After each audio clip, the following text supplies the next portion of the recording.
AITA for refusing to drop my ex-husband's last name? I divorced my husband 2 years ago. We split amicably because he came out as gay, and I kept his last name for convenience. At my grandson's birthday party, my ex asked me to drop his last name because it made his fiancé uncomfortable, threatened, and thought I was holding on to my ex. I'm not, but I feel pressured to change my name just for their comfort. I, 56F, divorced my husband 2 years ago after 26 years of marriage. We have 4 kids, and the split was amicable. He came out as gay, and we mutually agreed to part ways. Changing my name wasn't a priority. Updating IDs, legal documents, and bank accounts would be a huge hassle. I still use his last name on official documents, but go by my maiden name socially. Recently, he got engaged to a wonderful guy. I've been supportive of their relationship, but during my grandson's birthday party, my ex suddenly asked if I'd consider dropping his last name. His fiancé chimed in, saying it makes him uncomfortable that I still use it. I was caught off guard and awkwardly joked that unless they want to spend hours in lines at various government offices, I wasn't going to change it. My ex didn't laugh. He insisted it's about starting a new chapter and wants me to move on. The whole situation felt bizarre. For 2 years, it's never been an issue, and now they're ganging up on me. After the party, my ex called and argued that keeping his name makes it hard for his fiancé to feel like they're starting a fresh life. I countered that our kids still use the same name, and it would feel strange for me to be the odd one out. What really hurt was learning from my youngest son that his fiancé feels threatened by my name, assuming I'm clinging to some claim on my ex. I've made it clear I have zero interest in rekindling anything, but it feels like I'm being pressured to erase a part of my identity. My ex admitted his fiancé is uncomfortable because he sees me keeping the name as a power play. I feel like I'm caught between trying to keep peace and being forced into something just because his fiancé is insecure. They want me to go through the hassle of changing everything for their comfort. I told my ex that I'll consider it later, maybe after they're married and settled. But now he's furious, saying I'm being petty and selfish. My friends think I should stand my ground, but my kids are divided. One thinks I should just give in to keep the peace, while the other agrees that it's ridiculous to change it just because his fiancé feels insecure. I'm frustrated. I don't see why a name on some legal documents is such a big deal, but they're making me feel like the villain. So, AITA for refusing to drop my ex-husband's last name even though he's getting remarried? Relevant comments. Commenter. NTA. Don't change your name. I had my ex's name for 22 years, and changing it is horrible. I have so much stuff in that name, but as you stated, it's your children's name, and you will always be their mother. If the fiancé has an issue, it is too bad. If you change it, you will always be pissed at him for forcing you, and if you don't, he will have to get over it. Seriously, stand your ground on this one. It is horrible to change, and he is trying to take control of you and your life. If he wins this one, it will be downhill from there, with every choice you make regarding your kids and life events,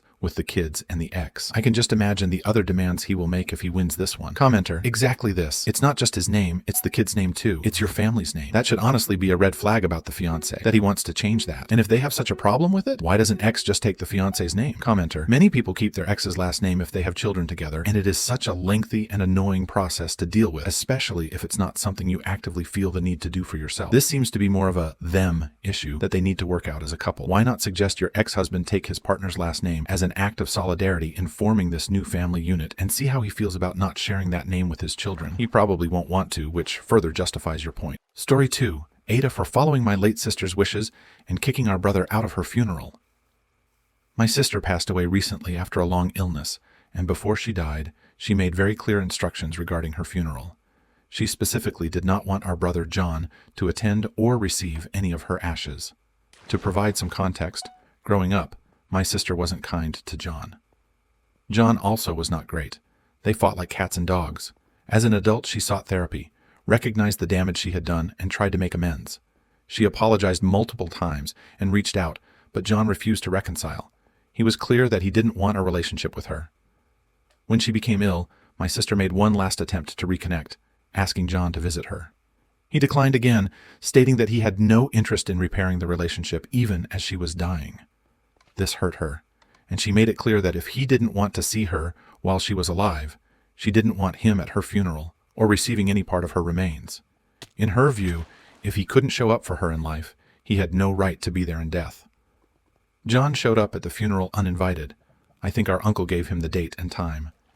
In line with my sister's wishes, I asked him to leave. He became angry, caused a scene, and accused me of being cruel and preventing him from saying goodbye. Several family members have since criticized my decision, saying I should have let him stay for closure, saying that funeral are for the living, but I pointed out this was her last wish. He thinks I'm a huge jerk, and I am refusing to give him anything of hers still. The family is mostly split, so outside opinion and relevant comments. Commenter. Are you the legal executor of your sister's will estate, or otherwise formally connected to the end-of-life process? Did your sister inform any other close relatives of her wishes John, either verbally or in writing? OP. Yes, I informed them. Commenter. NTA. You did the right thing standing up for your sister. She would be proud of you. He can get therapy himself if he is honest about closure and talk to the therapist about it. Commenter. If anything, directly the opposite. It can be hard not to cave in and chose a path of least resistance, especially when family is in play, and it shows a lot of character sticking to your guns in a situation like that. Story 3. AITA for telling my sister's fiancé that she is infertile. I will try to keep this as simple as possible. My 26M sister. Emma, the 29. F was very sick in high school. Her choice was either to die young or be able to conceive children. It was a hard decision for her, and she doesn't like to talk about it. She has been dating Adam 29M for about 6 years, and he is really nice. The whole family loves him. He proposed to her last year, and they were planning to marry in March next year. But here's the problem. Adam really wants children. He always plays around with our little cousins at family events and talks about what he wants to do and teach his future children. We always thought that they were just going to be adopting, so we never brought it up. But since the engagement, I have noticed that he always talks about them as their children, as in biological. I don't know how to explain it, but it didn't seem like they were going to adopt a child. After thinking about it for a while, I decided to talk with Emma about it. I asked her out and gently brought up the topic.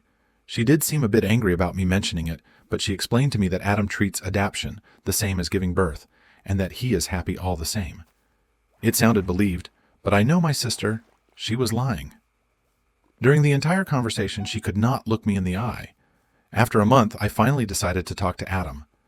This Sunday, we were gathered at my parents' house for dinner, and while everyone was busy and we were alone, I asked Adam how the adoption proceedings were going. Were they going to start now or after they got married? He looked surprised and asked me what I was talking about. I mentioned how he wants many kids, so they should probably be starting with the whole process early. He asked me if Emma wants to adopt a child because they had never talked about it.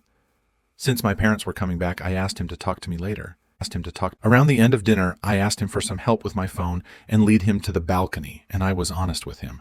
I asked him if he knew that Emma can't have children. At first he thought I was joking, but when he saw that I was serious, he got this dead look on his face.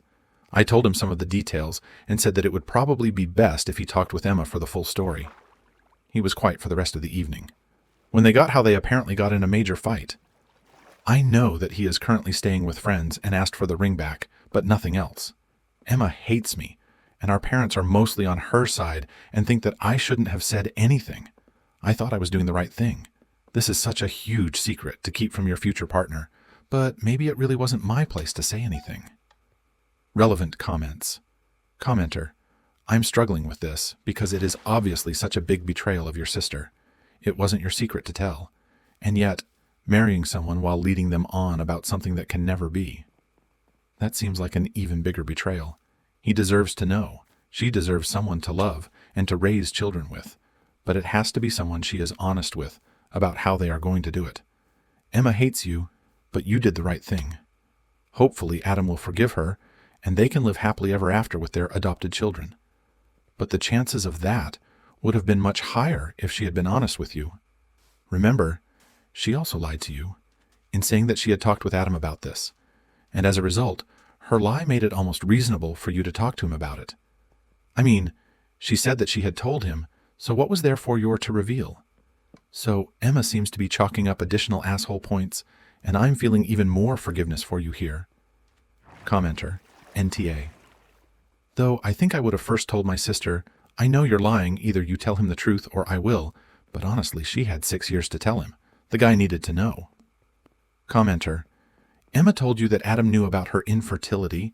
She lied to you just as she lied to Adam, but you can tell her and your parents that you sincerely thought you could broach the subject with him. Of course, they all know that Emma lied in the first place, to him and to you. Her marriage would have gone down the drain after a few years once the truth came out. The ideal would have been complete honesty on Emma's part, but your betrayal of her, because I know she will consider it a betrayal, is nothing compared to her betrayal of Adam. Story 4. My boyfriend, M25, wants me, WRF25, to cut off my friend, M25. What can I do to help his insecurities? My boyfriend, M25, and I, F25, have been together for 6 years and I am his first girlfriend. We share a co-ed friend group, and we also go on double dates with different couples, or I have my own girlfriends I hang out with too. In the friend group, I have been friends with this guy, Jay, for 7 years. I consider Jay strictly as a friend, and we have not once thought of each other romantically. I also consider the other friends, both the guys and girls, equally close as well. My boyfriend wants me to cut off Jay because he has cut off someone for me in the past. B, 23F, but I did not ask him to cut him off or insinuate he should. B used to tell me that she knows my boyfriend better than me, make remarks on what gifts I was grabbing him, and message him TikTok privately. She also says he can invite me to hang out if I want. B is not in that friend group. We are both individually friends with her. I expressed my discomfort with her, and that she was causing insecurities, but I also said that I wanted to deal with it on my own and still continue the friendship. He said, out of respect to me, he cut her off.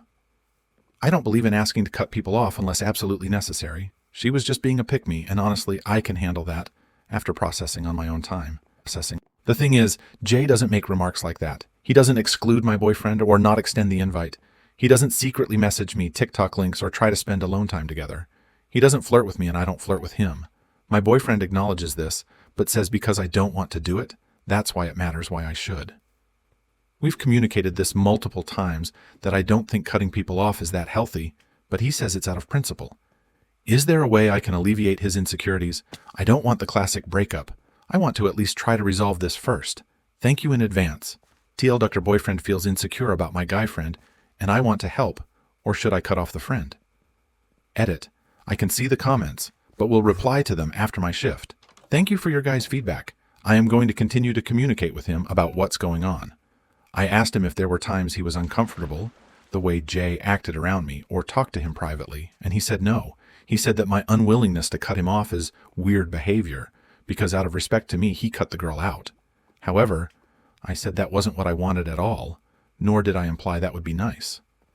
I don't really mind that he has girlfriends. He has a few that he'll catch up with from time to time, and none of the other girlfriends have made weird comments or made me feel insecure. I asked for some time for me to set my own boundaries with her, so that I do not put myself in a situation where she can say comments to me, or I don't really want to care about it, to be honest. He has not tried to isolate me with anyone else, so I am going to keep pressing if there is something I know that he doesn't. My boyfriend tries his best to meet me where I'm at, so I want to meet him where he is at too. I just don't want to cut anyone off, regardless of gender, unless it is absolutely necessary. If it is, I will do it, but I don't want to enable this behavior. I know that Jay doesn't harbor secret feelings for me, nor is he waiting to be out of the friend zone. Jay really likes my boyfriend and always asks when he's going to propose so he can go to a fun wedding. Wanted to provide more info as people have brought up valid points, and I want to be as receptive to feedback as possible. Relevant comments. Commenter, TBH, you haven't said why he wants to cut Jay out in the first place. Why Jay? Did he pick him at random? OP.